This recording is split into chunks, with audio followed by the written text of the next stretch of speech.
Welcome everyone to the sixth in this online lecture series on new directions in the study of modern Hinduism. We're delighted to welcome as our speaker this week, Professor Saurabh Dube. Professor Dube is a distinguished category professor researcher at the Center of Asian and African Studies at El Colegio de Mexico in Mexico City, and has held the highest rank in the national system of researchers in Mexico City since 2005. Professor Dube's research explores questions of colonialism and modernity, law and legalities, caste and community, evangelization and empire, and popular religion and subaltern art. He's the author of a staggering profusion of peer-reviewed journal articles and book chapters, and has produced over 15 edited or co-edited volumes. His monographs include Untouchable Pasts, Stitches on Time, After Conversion, and most recently, Subjects of Modernity, which, published in 2017 by Manchester University Press, offers a sustained and broad-ranging conceptual reflection on the discourse of modernity with a keen eye on its spatio-temporal imperatives. Today, Professor Dube speaks to us on the theme Margins, Meanings, Modernity, Satnampanth, Hinduism and Colonial Questions. And with that, I'll hand over to you, Saurabh.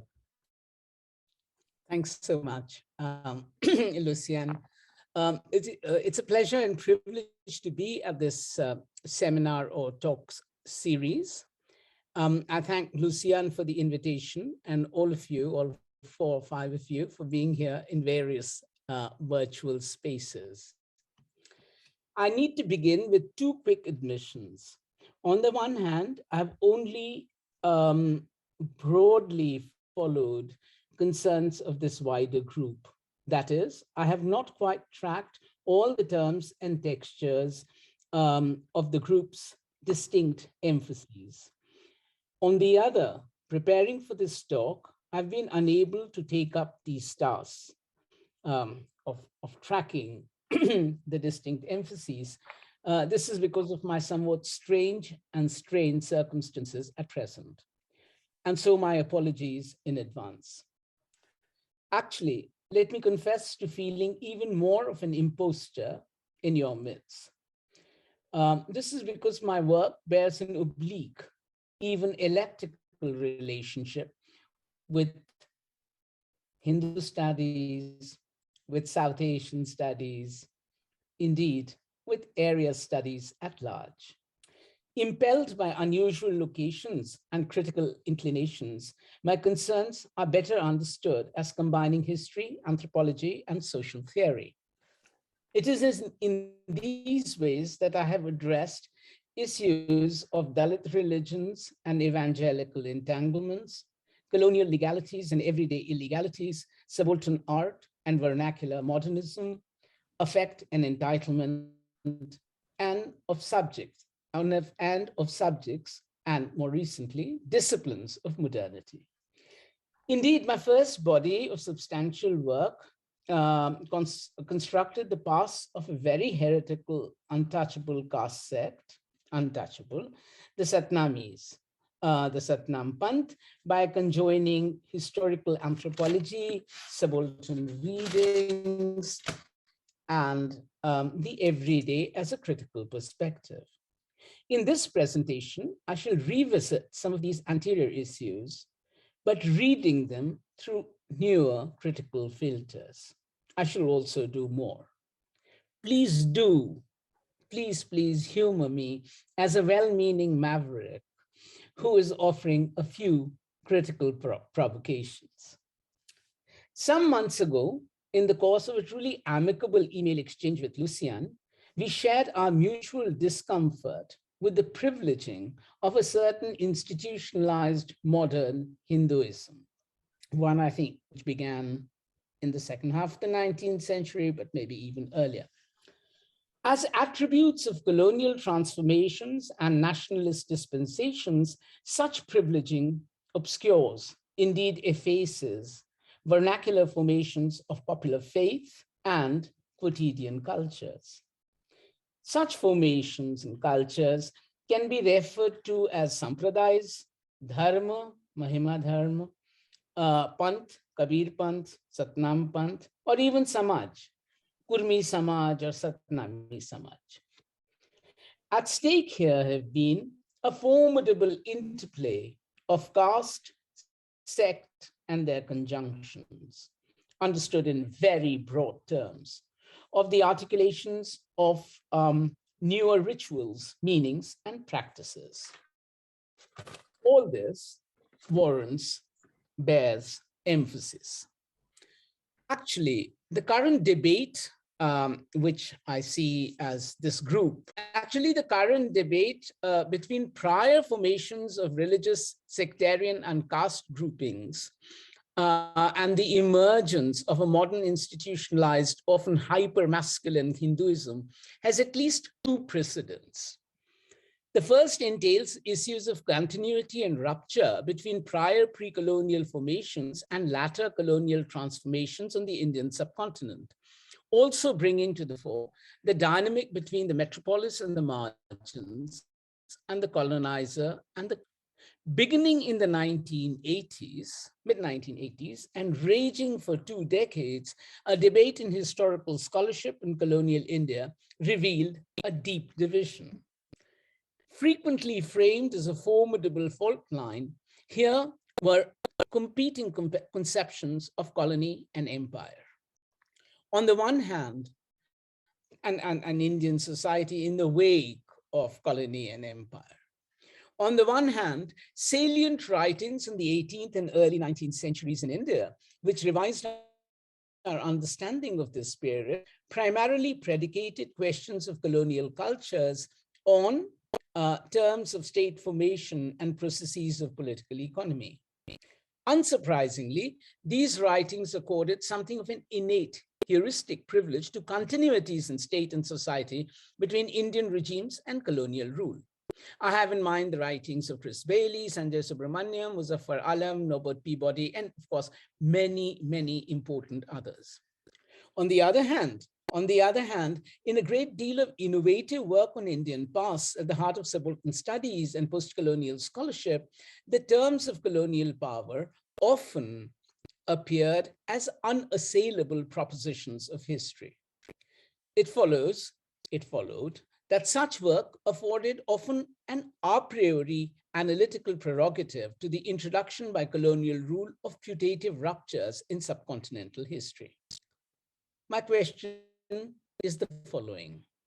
Are there resonances that this debate, which I just referred to, are there resonances that this debate carries for contentions concerning the existence and continuities of sampradayas and the privileging and ruptures of modern institutionalized Hinduism?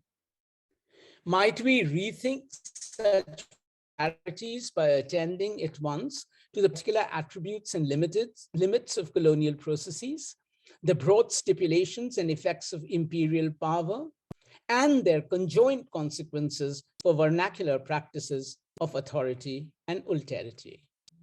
Can we think through the stark polarities of continuity and discontinuity by indexing instead the interplay between metropolitan regimes, imperial schemes, and quotidian cultures? Or what is at stake in understanding together home, the British metropolis, the colony, India in this case, and the terrains of popular practices, the vast subcontinental hinterland of space and time, of approaching these as parts of mutual fields of analysis and description? Might all of this point toward wider issues of the contentions and conjunctions between Western knowledge and power and South Asian meanings and practices? The implications are critical, and all of us shall return to some of these later. The second debate turns upon the very categories of Hinduism and Hindu. And I'm afraid I draw here out freely from the discussion of this question in my book, Untouchable Past. And I see that Professor Conlon, who reviewed the book, is around. So my apologies. I'm not just repeating what I'd written there, but I can't say anything really new about it. The categories of Hindu and Hinduism have been dissected for long now. In the 1990s in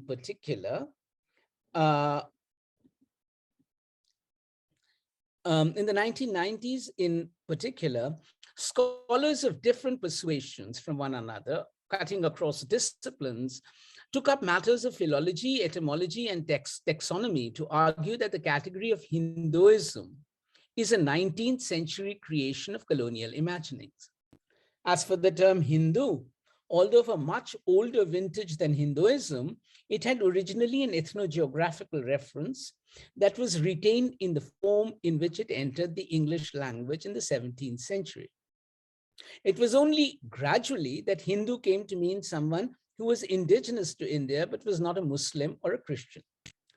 Hindu as a term, the argument proceeded, also seems to have been barely used by the people whose religious affiliation it purported to describe, since the very homogeneity of the category ran counter to the fabric of the interpenetration and overlapping of communal identities, communitarian identities, characteristic of the highly localized nature of religious formations in India that continued well into the 19th century.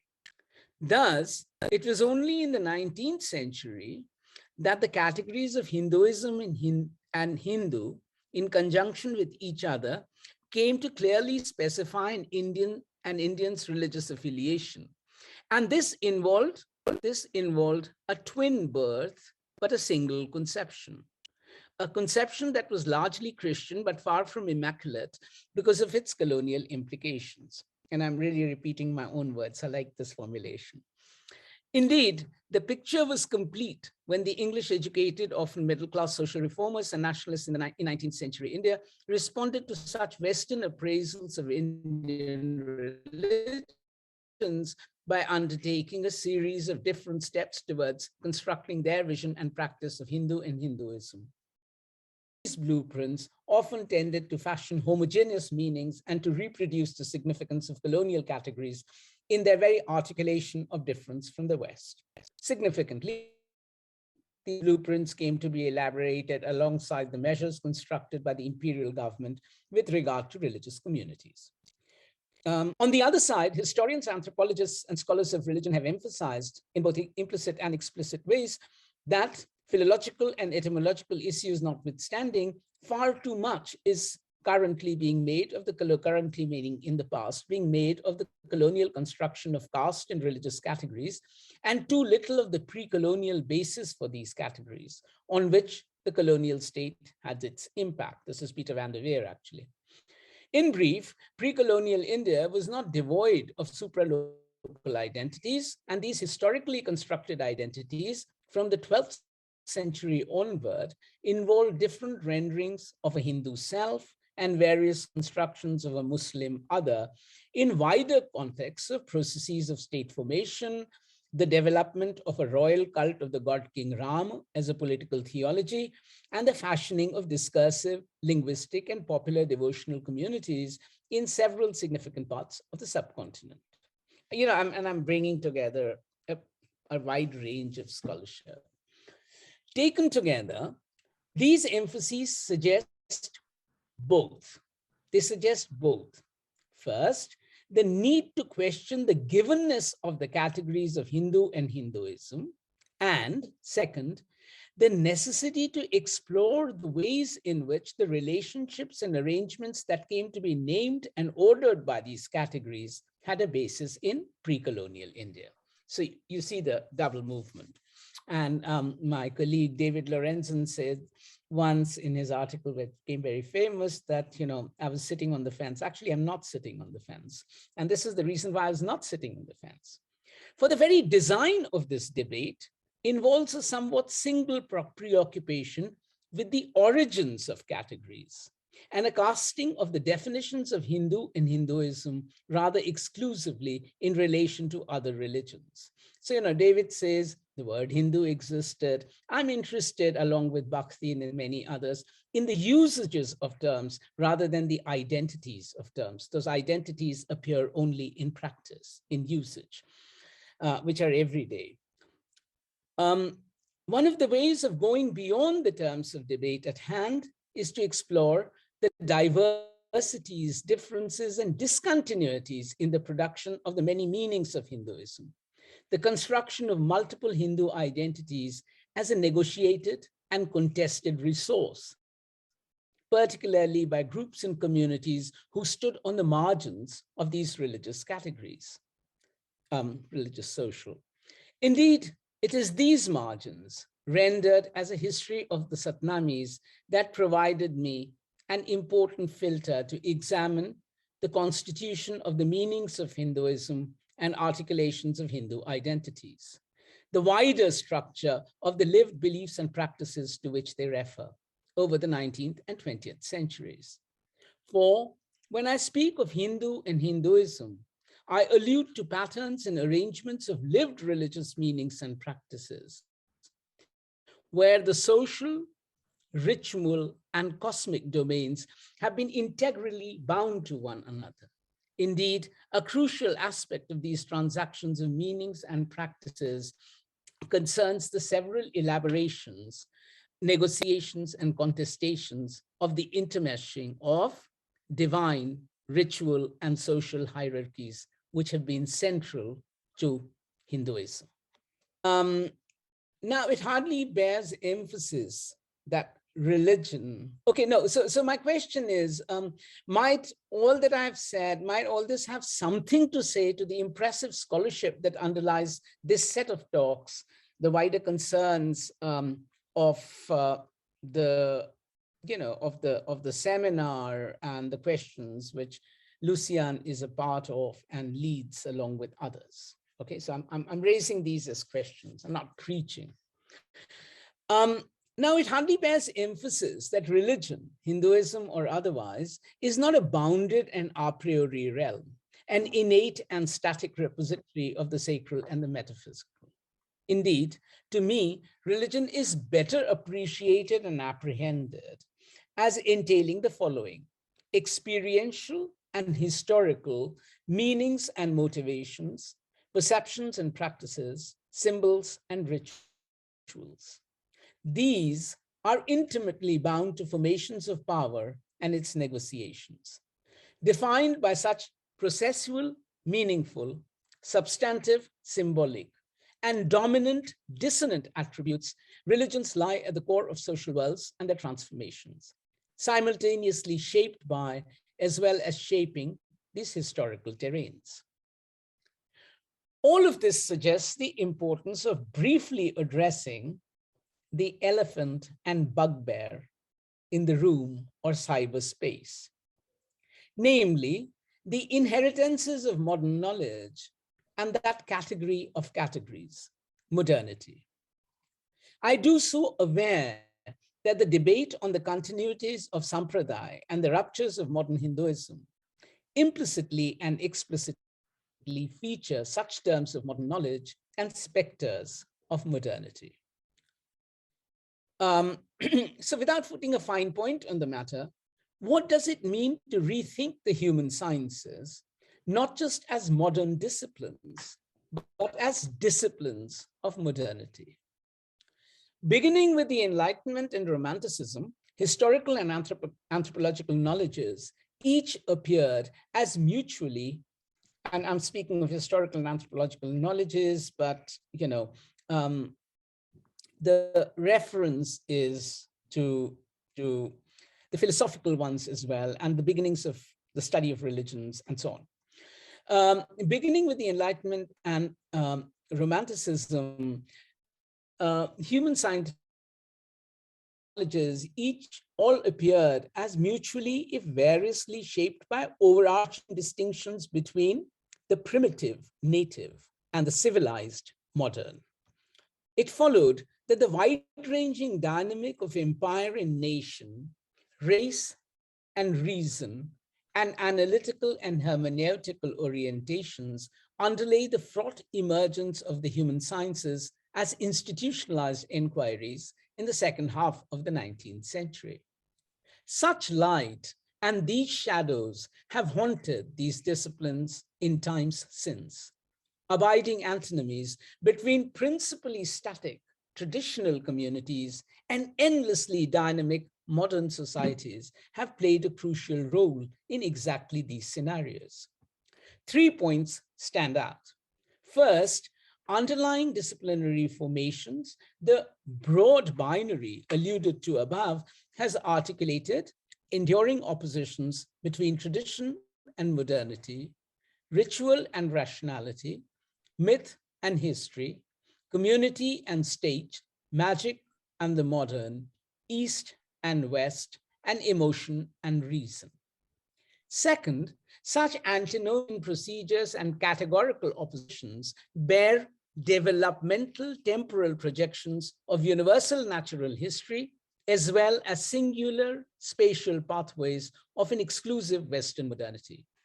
These protocols and antinomies have not only sought to name, these protocols and antinomies have not only sought to name and describe, but to objectify and reshape the subjects of their desire and despair.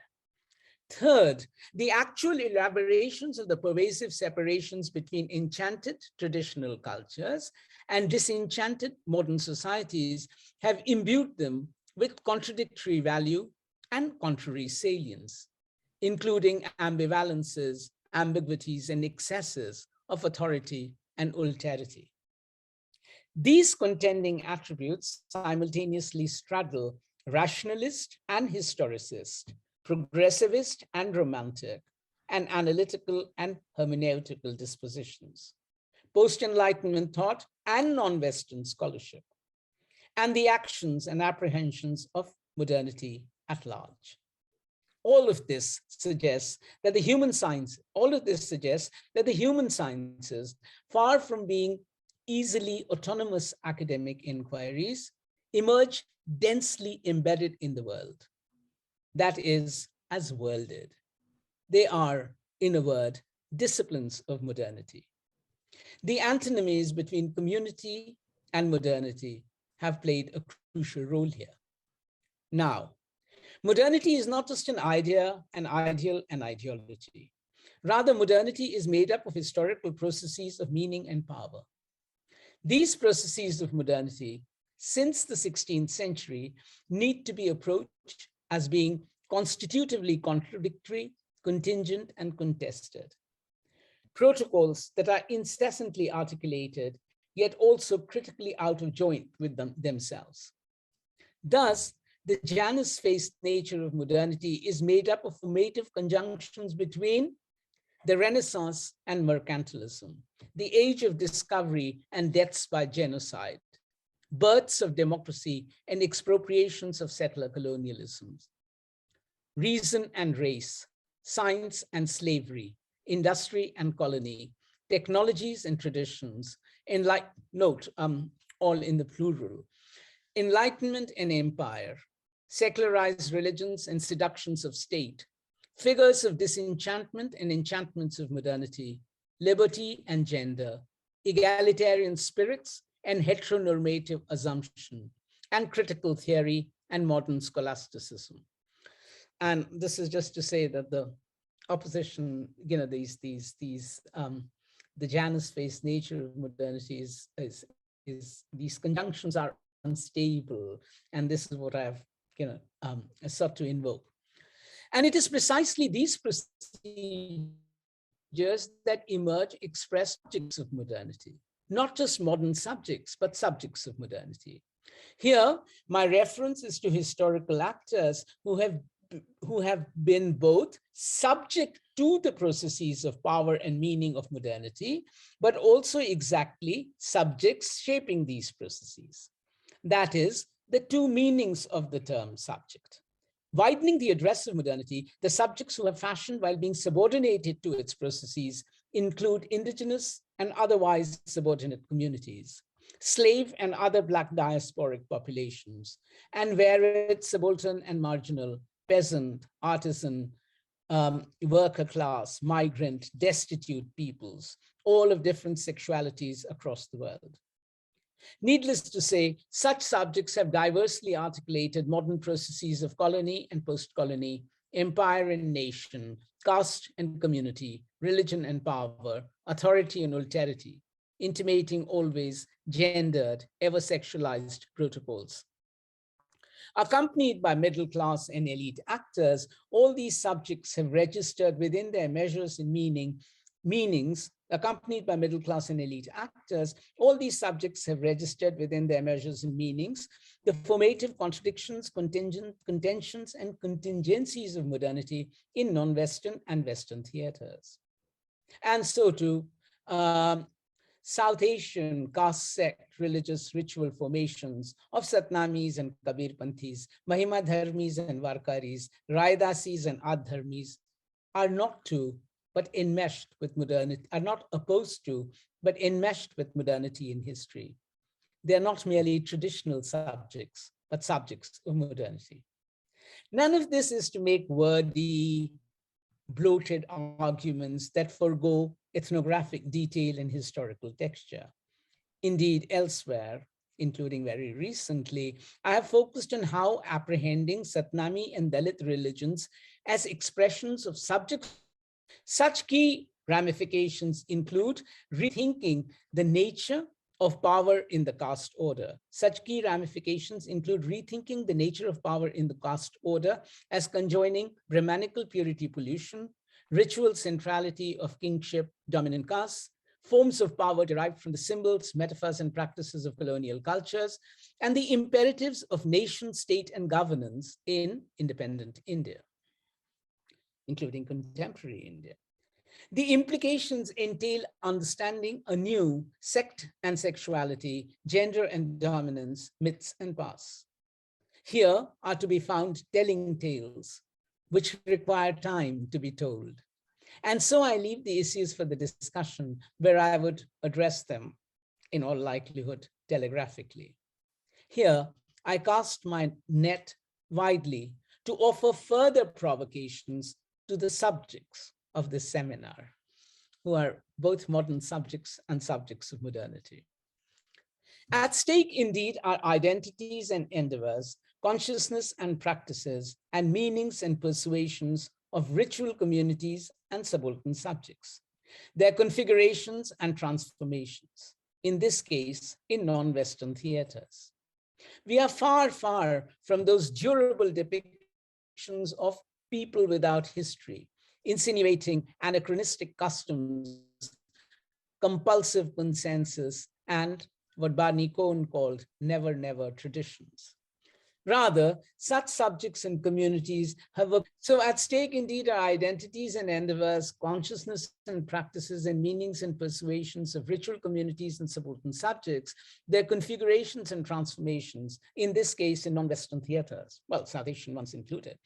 We are far from those durable depictions of people without history, insinuating anachronistic customs, compulsive consensus, and never, never traditions, as Barney Cohn had called them.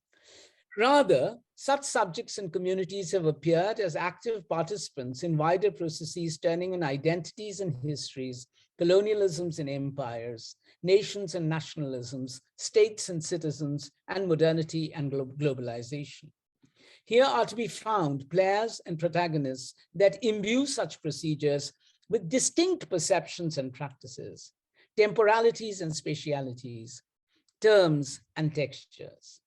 On the one hand, the constitutive location of communitarian and subaltern formations within wide-ranging processes of power and meaning include as well their own internal divisions as expressed in terms of property, gender, law, and office. On the other, here are to be found layered negotiations and various contestations, especially in religious, ritual, political idioms, issued toward authoritative projects of empire and nation, state and capital, for example. All these reveal acute intersections between authority, action, and alterity. So I'm speaking not of separating these, but acute intersections between authority, action, of history writing and historical consciousness, including representations of the past and contentions of temporality, has come to lie at the core of newer understandings, or not so new. They've been around, but they've been sharpened.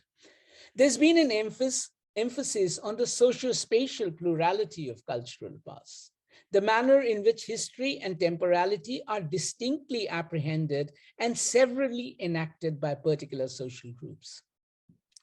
Such multiple enactments and constructions of history have featured not only local voices, but non-verbal expressions of dance and music, as well as non-human or more than human figurations of spirits and mediums, dreams and artifacts.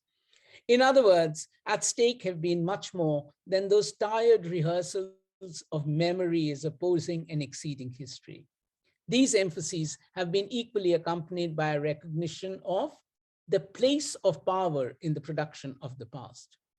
The uses of history and their contending validities, which include the constitutive politics of historiography as bound to the very nature of the academic historical archive.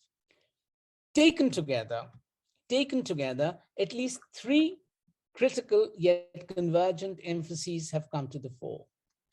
To begin with, diverse admissions that forms of historical consciousness vary in their degree of symbolic elaboration, their ability to pervade multiple contexts, and their capacity to capture people's imaginations between and across socio-spatial, ritual religious groupings. Moreover, salient suggestions that history does not only refer to events and processes out there somewhere, but that histories and pasts exist as negotiated resources at the core of shifting temporal spatial configurations of historical worlds and subject formation. And one doesn't need to emphasize this in the ruins we inhabit. Finally, urgent reminders not only of the coupling of modern historiography with national imaginaries, but also of the haunting presence of a rarefied West in widespread beliefs in historical progress.